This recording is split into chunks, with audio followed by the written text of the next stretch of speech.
સર્વેને જય શ્રી કૃષ્ણ. આજે આપણે જાણીશું ગણેશ ચોથ વ્રત કરવાની વિધિ તથા વ્રત કથા. આ વ્રતની વિધિ. આ વ્રત ભાદરવા સુદ ચોથના દિવસે કરવામાં આવે છે.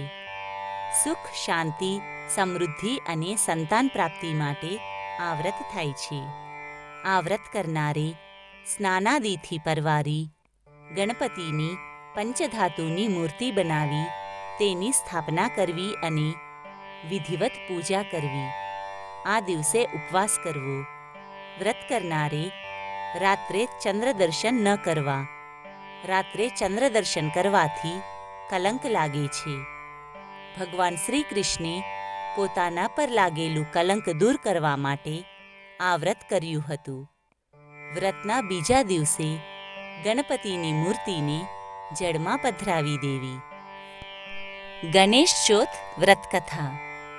એક વખત ગણપતિ મહારાજ રિદ્ધિ સિદ્ધિ સહિત આકાશ માર્ગે કૈલાસ તરફ જવા નીકળ્યા.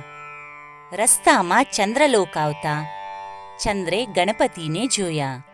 ગણપતિનું મુખ, એમનું પેટ વગેરે જોઈને ચંદ્ર ખડખડાટ હસવા લાગ્યો અને તેમની મસ્કરી કરવા લાગ્યો.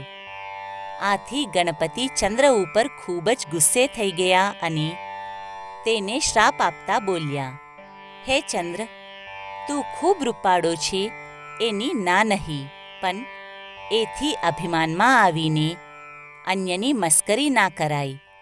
આજે તે મારી મસ્કરી કરી મને ઉશ્કેર્યો છે, માટે જા. હું તને શ્રાપ આપું છું કે આજે એટલે કે ભાદરવા સુદ ચોથને દિવસે કોઈ તારી સામું પણ નહીં જુએ અને કદાચ જો કોઈ ભૂલે ચૂકે જોશે તો એના પર અંધારી આફત ઉતરી આવશે.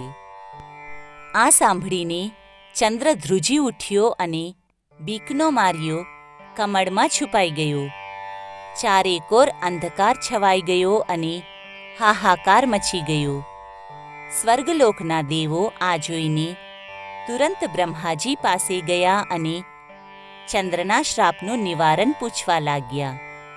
ત્યારે બ્રહ્માજી બોલ્યા, ગણપતિનો શ્રાપ કદી મિથ્યા નથી જતો, છતાં પણ હું તમને એના નિવારણનો ઉપાય બતાવું છું, સાંભળો.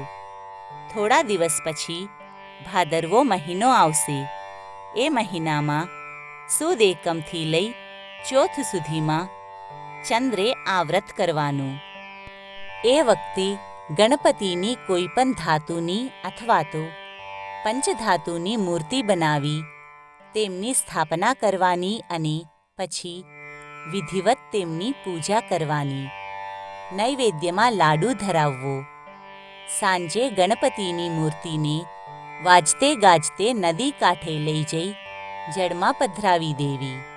આ દિવસે બ્રાહ્મણોને જમાડી યથાયોગ્ય દાન દક્ષિણા આપવામાં આવે તો ગણપતિ જરૂર રીઝે અને ચંદ્રને શ્રાપમાંથી મુક્તિ મળે. ચંદ્રે ભાદરવો મહિનો બેસતા જ ગણપતિની સ્થાપના કરી ગણેશ ચોથનું વ્રત કરવા માંડ્યું. વિધિપૂર્વક પૂજા કરી ચંદ્રે ગણપતિને પ્રાર્થના કરી કે, હે ગજાનન સ્વામી, મારાથી ભૂલમાં જે કંઈ બોલાઈ ગયું હોય તે કૃપા કરીને ભૂલી જાઓ અને મને ક્ષમા કરો. હવેથી આવી ભૂલ નહીં થાય. તમે દયાળુ છો, કૃપા કરીને મને શ્રાપમાંથી મુક્ત કરો. ગણપતિ ચંદ્રની ભક્તિ જોઈને ખુશ થયા અને તેને દર્શન આપતા બોલ્યા, ચંદ્ર, તું સંપૂર્ણ રીતે શ્રાપમુક્ત તો નહીં જ થઈ શકે. તેમ છતાં તારા વ્રતથી ખુશ થઈને હું શ્રાપને થોડો હળવો બનાવું છું. જો કોઈ પણ વ્યક્તિ ભાદરવા સુદ બીજના ચંદ્રના દર્શન કરીને પછી ચોથના દર્શન કરશે તો તેને કોઈ પણ જાતનું સંકટ નહીં પડે. આટલું હું તને માફ કરી દઉં છું.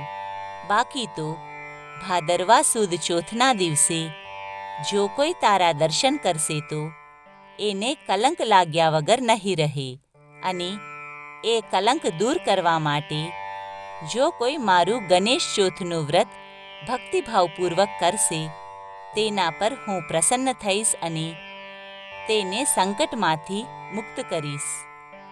હે ગણપતિ દાદા, જેવા તમે ચંદ્રને ફળ્યા તેવા તમારું આ વ્રત કરનાર, કથા સાંભળનાર, કહેનાર સૌ કોઈને ફળજો અને સુખ, શાંતિ અને સમૃદ્ધિ આપજો.